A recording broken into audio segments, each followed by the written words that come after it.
Hey, thanks for joining New England Adventure Quest on a very rare sunny 50-degree December day in Boston.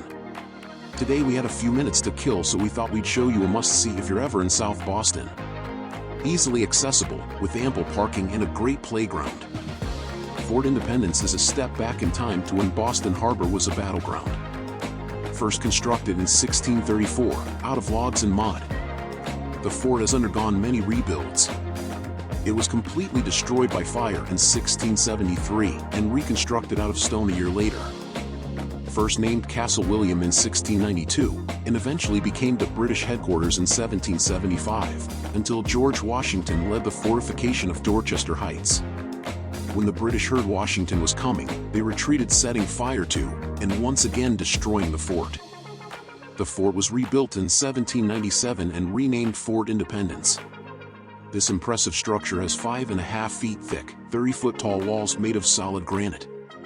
At one time, the fort had 96 cannons, several of which were 15-inch Rodman guns that could hurl a 450-pound shot, up to 3 miles. Today Fort Independence is open for touring in the summer months, but year-round it's an amazing place to bring the dog for a walk or do some walking.